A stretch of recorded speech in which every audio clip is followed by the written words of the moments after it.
Ο διπλανός σιγά σιγά έγινε ξένος. Κι ύστερα σιγά σιγά μεταλλάχτηκε και έγινε εχθρός. Μήτε οι σκέψεις, μήτε τα συναισθήματα, μήτε οι αμφιβολίες κατοικούν σε αυτά τα μέρη, μέσα σε αυτά τα σπίτια.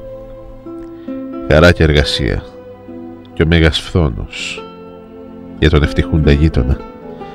Λες και φταίει αυτός για εκείνο το πράγμα που στα μάτια των άλλων φαντάζει ευτυχία. Οι οικογένειες γίνανε συμμορίες, καλοκουρδισμένες εταιρείες, πιασμένες στο δόκανο του οκταώρου. Από τα παιδιά τους κρύψανε τη φρίκη του κόσμου. Τα μεγαλώσανε μονάχα με αθλητικές εφημερίδες. Τα θέλουν νικητές, πάση θυσία τα παιδιά τους. Γι' αυτό και τα κρατήσανε μακριά από τις συγκινήσεις και τις σκέψεις. Οι συγκινήσεις και οι σκέψεις είναι χάσιμο χρόνου. Πρέπει να είσαι κυνηγός, να τρέχεις, να πυροβολείς και να σουτάρεις, για να μπορέσεις να πλουτίσεις πριν γεράσεις. Κάτω από τη μάσκα του επιστήμονα, κάτω από τη μάσκα του αγρότη, κάτω από τη μάσκα του τεχνίτη, του εργάτη, πάντα το ίδιο αγριεμένο πρόσωπο που διψά για κέρδος και για αίμα. 2-3 λέξεις για τα βασικά στο στόμα, 5-6 σαχλοτράγουδα για τον ερωτικό σκυλοκαημό στα αυτιά. Ο άσκοπος θρίαμβος των αθλητικών εφημερίδων στα μάτια και έξω από την πόρτα. Χωρίς καμιά προετοιμασία σμπρώχνουν τα παιδιά τους στο στόμα του λύκου όταν τελειώνουν το στρατιωτικό. Τα πετούν στις πόλεις, μέσα στους δρόμους των πορνών και των κλαρίνων, για να βρουν την ευκαιρία. Φθόνο και αντιζηλία ροχαλίζει η ψυχή των μικρών και των μεγάλων.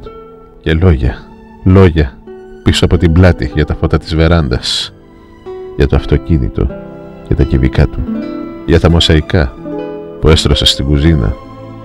Έχουνε φίλτιση, δεν έχουνε?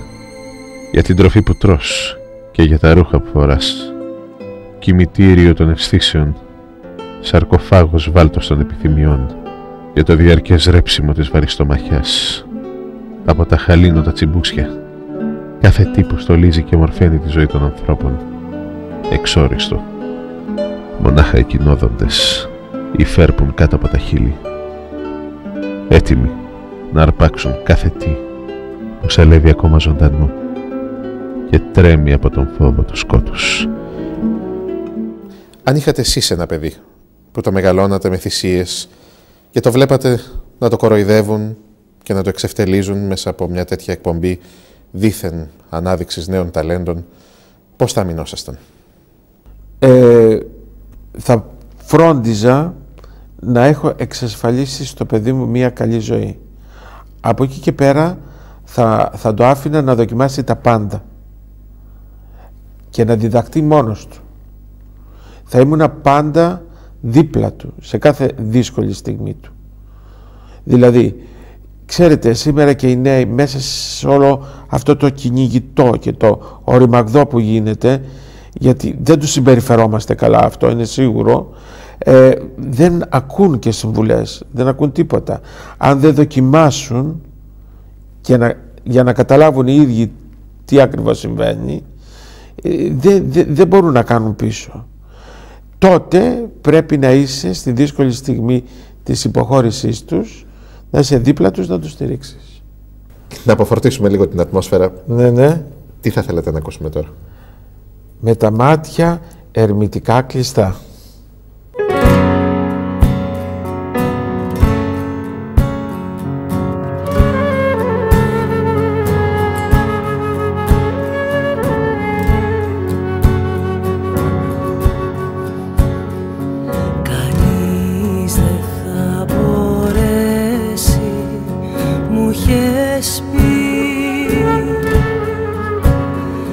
Να με πονέσει πάλι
σε παίρνω αγκαλιά με τα μάτια κλειστά. Πώς γεννάει στο σκοτάδι η λύπη χαρά.